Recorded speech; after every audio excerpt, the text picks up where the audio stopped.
ത്രിപുരാന്തിയിലിട്ടു. കുറേ ഇനങ്ങളുണ്ട്. ഓരോ സ്ഥലത്തും പ്രധാനമായിട്ടുള്ള ചില ഇനങ്ങൾ 2 പ്രാവശ്യം 3 പ്രാവശ്യമൊക്കെ പ്ലാവും. പക്ഷെ ഇത് സാധാരണ നമ്മുടെ ചക്കയുടെ ഫ്ലവറിംഗ് സീസൺ ഒക്ടോബർ മുതൽ ഫെബ്രുവരി. പിന്നെ ഇതിൽ 120 മുതൽ 140 ദിവസം എടുക്കണം ചക്ക പൂത്ത് കഴിഞ്ഞാൽ ചക്ക പൊട്ടിക്കാവുന്ന മൂക്കിലേക്ക് എത്താൻ. അതേപോലെ തന്നെ ഒരേ കമ്പിൽ തന്നെ ആൺപൂവും പെൺപൂവും ഉണ്ടാവും. ആൺപൂവും പെൺപൂവും കണ്ടാൽ പെട്ടെന്ന് തിരിച്ചറിയില്ല. ഞാൻ പടം കാണിച്ചത് ഒരേ പോലെ രണ്ടിനും ചക്കയുണ്ട്. സാധാരണ ബാക്കിയുള്ളതിൽ അങ്ങനെയല്ല. ബാക്കി ഫലങ്ങളിലൊക്കെ എടുത്തപ്പോൾ കൈപ്പയുടെ പെൺപൂവ് കണ്ടാൽ ചെറിയ കൈപ്പയ്ക്ക്, ആൺപൂവിൽ കൈപ്പയ്ക്കില്ല. അപ്പോൾ നമുക്ക് ആൺപൂവും പെൺപൂവും പെട്ടെന്ന് തിരിച്ചറിയാം. ഒരേ ചെടിയിൽ തന്നെ ഉണ്ടാവും. ഇതിലങ്ങനെയല്ല. ഇതിൽ ആൺപൂവും പെൺപൂവിലും 2 ചക്ക വലുത്. പക്ഷെ ആ പെൺപൂവ് കുറച്ചുകൂടി ആരോഗ്യമുള്ളതായിരിക്കും, കുറച്ചുകൂടി വലുപ്പം കൂടിയതായിരിക്കും. ആൺപൂവ് അതല്ല, അതാണ് ഈ കൊഴിഞ്ഞു പോകണം. അപ്പോൾ നമ്മൾ കണ്ടു കഴിഞ്ഞാൽ പൂത്ത് കഴിഞ്ഞാൽ കുറേ കൊഴിഞ്ഞു കിടക്കണുണ്ട്. പല ആൾക്കാരും വന്നിട്ട് പറയും ഒക്കെ കൊഴിഞ്ഞു പോവുക പൂത്തും കൂടെ എന്ന് പറയും. കാരണം എന്താ വെച്ചാൽ ആൺപൂവാണെങ്കിൽ കൊഴിഞ്ഞു കിടക്കണം എന്ന് പറയും. പിന്നെ ഇതില് പൂവ് വെച്ചിട്ട് നമുക്ക് ഇതിൽ വരിക്കയും കൂടിയും തിരിച്ചറിയാൻ പറ്റില്ല. മനസ്സിലായി? അപ്പൊ പൂവിന്റെ ഇത് സ്വഭാവം വെച്ചിട്ട് അല്ലെങ്കിൽ ചെറിയ ചക്കയിട്ടിരിക്കുന്ന സ്റ്റേജിൽ നമുക്ക് ഇത് വരിക്കാണോ ഇതിലുണ്ടാവുമ്പോൾ കൂടെയാണോ ഉണ്ടാവുമ്പോൾ നമുക്ക് തിരിച്ചറിയാൻ പറ്റില്ല. പൂവിന്റെ കടഭാഗത്ത് അടിച്ചിരിക്കും. ആൺപൂവ് തടി കുറഞ്ഞ് ഇതായിട്ടിരിക്കും. ഇത് രണ്ടും കണ്ട ചക്കയാണ് അല്ലേ? നടുവിൽ കാണിച്ചിട്ട് വിടരാത്ത മൊട്ടാണ്.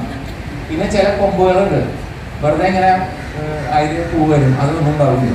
അപ്പൊ ശക്തിയിൽ വരുന്ന മേൽത്തണ്ടിന്ന് വരുന്ന കൊമ്പുകളിലാണ് ചക്ക പിടിക്കുന്നത്. അപ്പോൾ അതതിൻ്റെ ഒരു സ്വഭാവമാണ്. മനസ്സിലായി? അപ്പൊ നിങ്ങൾ മാവ് നോക്കിക്കോളൂ. മാവിൽ ശരിക്കും പറഞ്ഞാൽ നമ്മൾ വിരിയുന്ന പൂവിന്റെ 1% പോലും പിടിക്കുന്നുള്ളതാണ്. എന്നിട്ടാണ് ഇത്രയും വാങ്ങിണ്ടാവും. അപ്പൊ അത്രയധികം പൂ ഉണ്ടാവുന്നു. മനസ്സിലായോ? അപ്പൊ നമ്മൾ വിചാരിക്കാൻ ഈ മാവിന്റെ പൂവ് ഇത്രയധികം ഉണ്ടായിട്ട് ഇത്രയും വാങ്ങി ഉണ്ടായി നിൽക്കുന്നുണ്ടല്ലോ നമുക്ക് തോന്നും. അത് 1%. അപ്പൊ അതിപ്പോ വിരിഞ്ഞ പൂവുകളും പിടിക്കാൻ അത്രയും പിടുത്തുള്ളൂ. ബാക്കിയുള്ള പൂവുകളൊക്കെ ഒഴിഞ്ഞു നോക്കാൻ. മാവിലാണെങ്കിൽ പ്രധാനമായിട്ട് നമ്മുടെ വീട്ടിലെ ഇച്ചി അവനാണ് പറയാറുള്ളത് മാവിന്റെ കേസ്. ഇതിലങ്ങനെയല്ല. ഇതിൽ കാറ്റുണ്ട്, അതേസമയം ഈ ചെറിയ പ്രാണികളും വരാറുണ്ട്. അപ്പൊ ഇതില് ഈ ആൺപൂവിന്റെ മുകളില് വെള്ള നിറത്തിൽ ഇങ്ങനെ പൊടി പോലെ നമുക്ക് കാണാൻ പറ്റും. ഇത് ഇതിന്റെ പൂമ്പൊടി വ്യത്യാസം. ആൺപൂവും പെൺപൂവും ഒരേ മാതിരി തന്നെ ഇരിക്കും. അതിന്റെ മുകളിൽ കാണുന്ന വെള്ള പൊടി കണ്ട അതാണ് അതിന്റെ പൂമ്പൊടി. ആ പൂമ്പൊടി വെച്ച് നമ്മൾ ഇതിലേക്ക് വെച്ചു. പിന്നെ ചില ചക്കകൾ നമ്മൾ വെട്ടിക്കഴിഞ്ഞാൽ കാണാം ചില ഭാഗത്ത് ചൊറയുന്നു. അങ്ങനെയും കാണാറുണ്ട് ഇല്ലേ? അതെന്തുകൊണ്ടാന്ന് വെച്ചാൽ പരാഗണം ശരിക്കും നടക്കാറ്. ഒരു ചക്ക എന്ന് പറഞ്ഞാൽ അതിനകത്ത് അനേകം കുരുകളുണ്ട്. ഓരോ കുരു ഉണ്ടാവുന്നതും ഓരോ ഇത് പോളനേറ്റ് ചെയ്തിട്ടുള്ളതാണ്. ഓരോ പൂവ് പോളനേറ്റ് ചെയ്താണ്. മൾട്ടിപ്പിൾ ഫ്രൂട്ട് എന്നാണ് ഇംഗ്ലീഷിൽ നമുക്ക് പറയുന്നത്. അല്ലെ ഒറ്റ പഴമല്ല ചക്ക. ഇന്നലെ ഇവിടെ പറഞ്ഞില്ല. അതൊന്നും വീട്ടിൽ പറഞ്ഞു. കണ്ടമാനം പഴങ്ങൾ മൂടിയിട്ടുള്ള ഒരു സാധനമാണ് ചക്ക. അപ്പൊ അതിൽ ഏതെങ്കിലും ഭാഗത്ത് പരാഗണം ശരിക്കാണെങ്കിൽ ആ ഭാഗത്ത് ചക്ക ചുളയുണ്ടാവില്ല. ചില ചക്കകളിൽ അത് പ്രധാനമായിട്ടും കാണും. അപ്പൊ ഇത് ഞാൻ പറഞ്ഞു.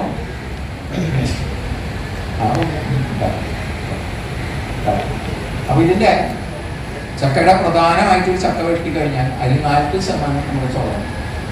40% ചുളയും അതിന്റെ ചൗണി മറ്റുള്ളതെല്ലാം കൂടി ഒരു 20% വരും. തൊണ്ട് ഒരു 20% വരും. പിന്നെ വിത്ത് ഒരു 20-25%. അങ്ങനെയാണ് ഒരു ചക്ക വിത്ത് കഴിഞ്ഞാൽ വരിക. അതിന്റെ എല്ലാ ഭാഗവും.